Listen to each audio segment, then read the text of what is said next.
What's up, everybody? Welcome to another Street Fight Club podcast showcast. I'm here with Chad Peppers, who's snorting a line of coke. Woo! If you saw the little video down in the corner, you could tell that he was snorting so much coke. Oh, he's going downstairs. I'm back. That's the Chad Pepper Show. And Finest the Cuck Massey is also here. What's up, dude? Nope, that's not me. That's not me. That's your name. That's not my name. You know that song. Sing the whole song. Sing the whole song. No, you're not the... They call me Cuck. Well, that's the only thing they call you. That's not my name. All right. So, anyway, today we're gonna talk about yeah, we're all 30-somethings, very young 30s, guys. So don't think that we're old, because we're not. Like 30 in a couple months. Well, you know, 3 years ago. But anyway, so we grew up in the early 90s. We were young children. 1991, the Super Nintendo entertainment system came out. You may know it as the SNES. No, you don't. You know it as the Super Nintendo. SNES? SNES. Some people know it as that. But anyway, so that was one of the best consoles of our lives, and I think of anybody's life. If you haven't played Super Nintendo, if you're like a youngster, I feel sorry for you, literally, because there are so many great games on there. So we're basically of all the vintage consoles, it holds up the best. Yeah, I would have to completely. I would say better than the original Nintendo. Oh, for sure. Terrific games, terrific graphics, unbelievable graphics for what the hardware was. So we're just gonna kind of talk about some of our favorite games from that time period for that specific system. So let's get started. Finest, did you have anything in mind? I mean, obviously, there's a lot of classics that you can pick up and stuff that have carried on from that generation to future Nintendos or whatever. But I also, one thing that I liked about that generation was they started trying new things with video games. And one of my sexual favorite... things? Huh? Sexy things? Sometimes they were sexy. Pixelated. It was kind of. It was like. Ooh, I like it was like the finest in college, is what Super Nintendo was. Yeah. When I started trying new things, got a little curious. Favorite unique games is ActRaiser. I don't know if you guys remember that. Yeah. It was I think it was a Square Enix game, but basically combined like SimCity and like a side-scrolling RPG. What you basically play God, and you go into this town. You had like 2 followers that worshipped you or whatever, and you led them around and built them houses and killed little demons and stuff. And then you got to play a side-scrolling level where you fought the demon that was, or whatever, that was hurting their town. And every time you did that, you got new powers. And you did like 5 levels where you build up a town and you fight a guy. One of the coolest games I ever played. Still really? You know, and I'm not saying anything bad about ActRaiser. I just don't remember it that well. I remember it being a very early Super Nintendo game, like still one of the fat cartridges. You know what I'm talking. Like right. Super Nintendo had the fat cartridges, and then kind of the slimmer ones. If you have seen them, you know what I'm talking about. But it's one of my favorites, and sadly, it's a series that they didn't really continue. They made an ActRaiser 2 for later in the life of the Super Nintendo, but they cut out the sim part, and it was just a side scroller. Well, you know, I played the original ActRaiser, and I'm trying to remember because you know this was years ago. This is not one that I've revisited. And I remember the side scroller part, but I don't remember the other part that you're talking about. So what other type of shit, like as you would go on from level to level, what else did ActRaiser have to offer as far as the sim part? That was basically it. Like you had to cut down forests for them or break rocks so that towns could trade with each other and start commerce. And you build temples so that they could worship you or whatever. And there'd be like these caves where demons were, and they'd be constantly trying to tear up what you were doing, kind of like how in SimCity there'd be like a tornado or whatever. That kind of thing was going on. You had to fight them or send your guys to fight them. I can't remember exactly how it was. But you looked like a little angel cherub guy going around fixing all this stuff and building roads and that kind of stuff, fields, and making sure they were growing things. And that's very interesting. Like, I don't remember, but, you know. I've never played another game like it since that mixed those two styles. Yeah, I mean, you obviously played this in depth. You know, I probably rented it for a weekend or something. Back then it was like 2-day rentals or whatever. But maybe it's something that I should revisit and play again, because that actually sounds really cool. Like you said, it's at the beginning of the Super Nintendo, so the graphics aren't as great as other games, but the gameplay is amazing. Makes sense. Okay. All right. So, Chad, what were you thinking?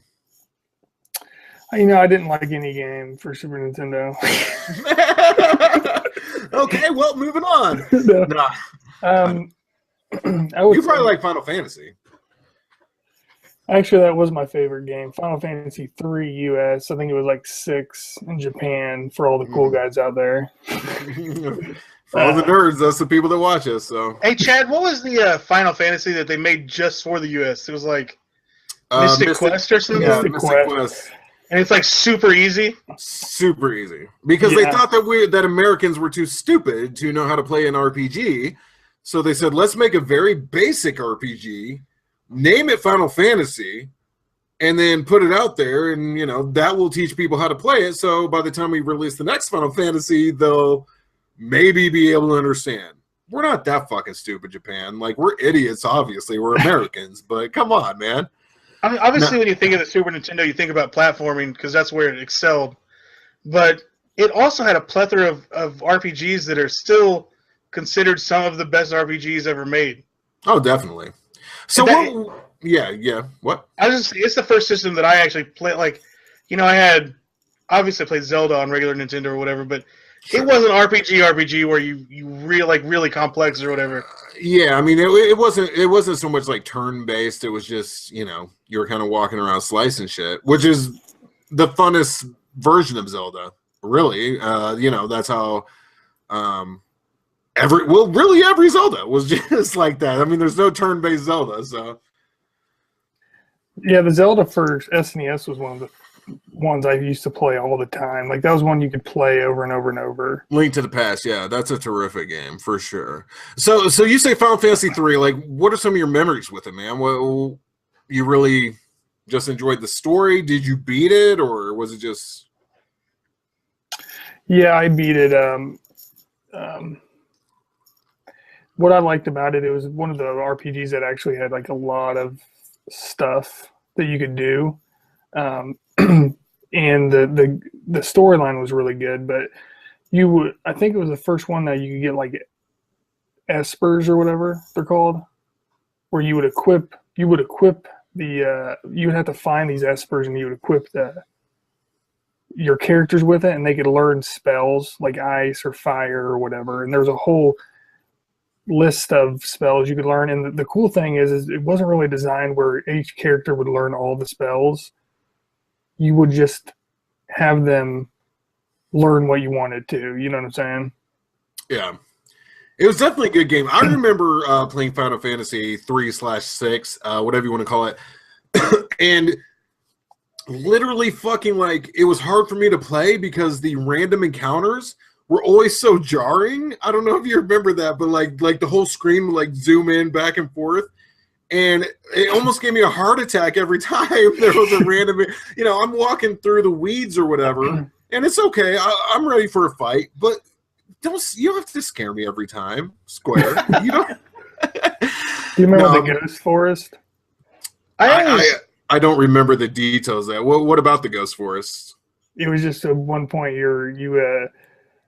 it was like the ghost train or something. You're on like a train that was like going to like certain death, and you had like there was like ghosts around or whatever. And you beat the entire Final Fantasy 3/6.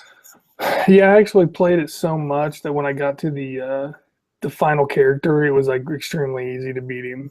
So you were grinding on the way there, basically. Well, yeah, you topped out at level 99. You couldn't go any higher. And you were already there.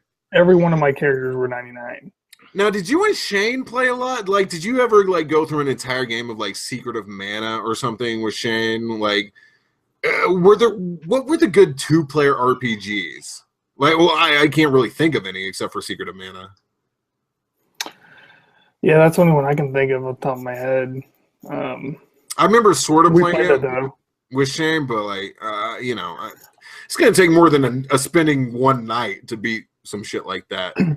Yeah, one. I think. Let's see. I can't think of very many of those type of games, but Finest was mentioning like the games that like it was like a 2 game. There's one game, and you should actually probably play this called Inendo, The Way of the Ninja, and it's a role playing game. But towards the end, it turns into a strategy war game. So it's like a role playing / strategy. Yeah, it's a kind of a rare. And you played it as a kid? I played it as a kid, and I played it later. And what's cool about it, you can pick up random characters like at a tavern or whatever. So you don't. It was kind of innovative in a way that you picked up these other ninjas, and they were just random people. They weren't like characters that are part of the storyline. I see. Yeah. For Super Nintendo, that sounds actually really fucking. What'd you say it was called? Inendo?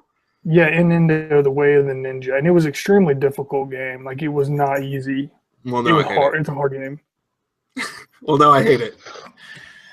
I think another genre that you have to talk about if you're going to talk about Super Nintendo is beat 'em ups, brawlers, Turtles in Time. One of the best games of all time. Yeah, that's what I was going to say. Like, you know, mine were going to be kind of stereotypical, and everybody would probably hate me for them. But the shit that I keep going back to is like Super Mario World. I know that was like their launch title or whatever, but it's a terrific fucking game. It's better than the sequel where you got a crying goddamn Mario and People you're Yoshi. Still buying Super Mario World today. It's just a fun game. Like I could play it over and over. There's always. You know, like, yeah, you may have found all the secrets by now, but the process of finding the secrets and shit is fun. The gameplay can't be beat. Like, it's fucking Mario. Like, they perfected the shit. It was perfect. It was perfect by Super Nintendo. Like, you know, maybe there were some hiccups or whatever in, like, Super Mario Brothers, maybe even up to 3, even though 3 is a terrific game as well. But once you get to Super Mario World, it's hard to argue with that shit. And then another one that I can always go back to is, like you're saying, as far as beat 'em ups, fucking Ninja Turtles, dude. You know, TMNT 4, it was the 4, Turtles in Time. Shit was terrific. I you know, especially as far as like a 2-player game, you can't have much more fun than Turtles in Time. We just played over and over. What about Donkey Kong Country? Another great one that had impressive graphics and had really good. I mean, it wasn't as good 2-player because you still had to switch off. You couldn't play both at the same time like you could in a beat 'em up. But another terrific game. Like I'll always go back to Donkey Kong Country, specifically the first one. But you know, the 2 sequels were great too. So, but I mean, as far as platforming goes, it's right up there with Super Mario World, but yeah, Super Mario World, but it's like feels a little more innovative because there's other things you can do, like ride animals and you know the switching of the characters and. Mm-hmm. They added a lot for Donkey Kong, and the fact that they pulled off like almost like, you know, and I'm not trying to give them too much credit, but almost like Toy Story type looking graphics for that game compared to like Mario, which was just straight cartoony. Very impressive for the time. Like, what was it, 95 or something on a 16-bit system? Well, they mastered that pre-rendered 3D in the background. Yeah, it makes it look so cool. The backgrounds look great. The character sprites look great. Like, just terrific game. Terrific game. It's whenever in Super Nintendo is whenever what do you call it? I'm drawing a blank. Like Mortal Kombat type games came out, right? Street Fighter. Yeah, Street Fighter 2. You've got to. Are you, I mean, talking about like a full motion video almost type? Well, obviously not yet on Super Nintendo because you didn't have a disc. But I know what you're talking about, like where they get like real humans to fucking sit there and do the shit. No. I'm just talking about in general, like fighting games, Oh, arcade style, one-on-one fighting. I guess I'm an asshole.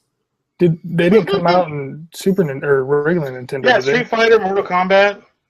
There was some like that they backdated to release on the Super Nintendo. Like I think even Ninja Turtle Tournament Fighters came out on the. I'm sorry, I meant the original Nintendo, but you know that they may have put on there. But yeah, whenever that really came into the consciousness, like fighting games became a thing. It was definitely the Super Nintendo Sega era. Yeah, Sega, Super Nintendo. But yeah. So, anyways, guys, those are our some of our favorite games. What are your favorite games? Let us know down in the comments down below, and I'll probably reply to you. These guys probably won't because they're dicks. But I like comments a lot. Finus likes reading the comments, just not replying. Anyway, Finus is about to get beat. I can hear a hammer being hit close to him. Mm-hmm. But once it gets later in the night, it will eventually get to his head unless he moves. So anyway, any final thoughts on Super Nintendo before you cut it out? I think we forgot Super Mario Kart, or Mario Kart. Remember F-Zero, Super Mario? Oh, yeah. Both terrific games. Well, you know what? We'll come back to it. We'll talk about other great Super Nintendo games at another time. Sounds great. These were just the very top of our favorites, but we were kids when Super Nintendo came out, so we've got a ton of favorites. So we'll talk about it again. Anyways, thanks to Chad. Check out our Facebook. Facebook.com/Street Fight Club Podcast. And that's very violent. We'll see you guys. Okay, bye. Bye.